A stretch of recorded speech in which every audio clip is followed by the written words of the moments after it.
creature was crowned the world's ugliest animal in 2013, a title it still defends today.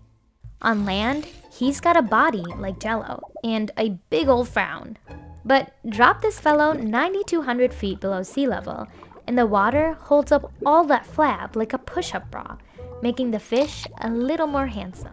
Same old fish, but with a little more support. So what is all that water pressure holding together? Between the skin, the flabby skin, and the muscles is a lot of fluid.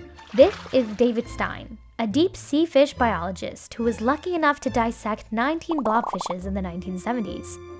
Blobfish look blobby because they are full of water. Under their skin, blobfish have a thick layer of gelatinous flesh that floats outside their muscles.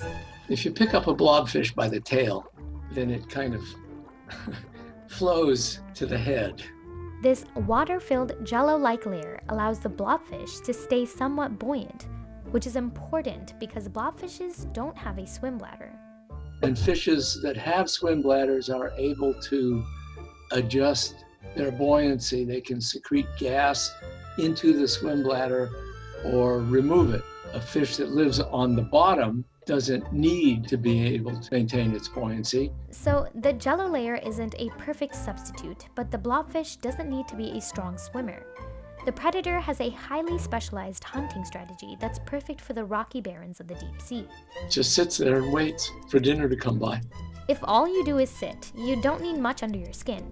Just watery tissue, some yellow pockets of fat, and a smidgen of muscle. In case you hadn't guessed, blobfishes aren't exactly yoked. They have very little red muscle, the kind that allows you, a human, to run a mile, or a tuna fish to migrate across oceans. Instead, blobfish have a lot of white muscle, which allows them to swim in short bursts and lunge at prey that on occasion ramble by. This is a baby blobfish. It's a cleared and stained specimen, meaning all its tissue has been dissolved to show only the bones and cartilage. Those thin red lines you see, they're the blobfish's bones dyed red. If you're having trouble seeing the bones, you're not the only one.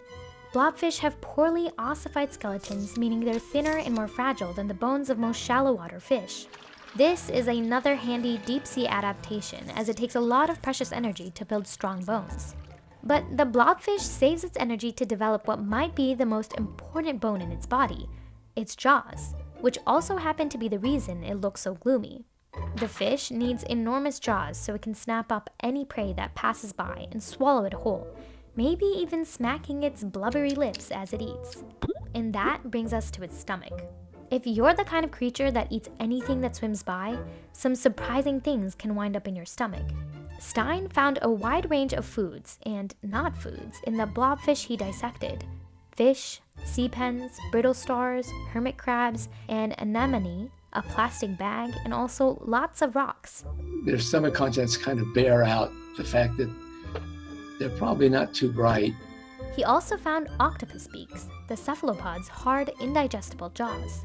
This means that one of the world's flabbiest fishes has been able to eat one of the sea's most cunning predators. If you're surprised, just think about the blobfish's thick skin. What would be harder to grab in a fight, a sack of bones or a sack of jello?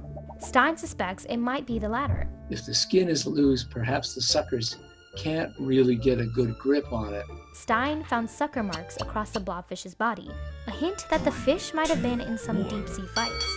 So while all of this jello might look a little unconventional, well, it seems to have served its purpose. The blobfish is perfectly suited to life in the deep sea, where beauty standards are probably quite different. After all, well, ugly is kind of in the eye of the beholder.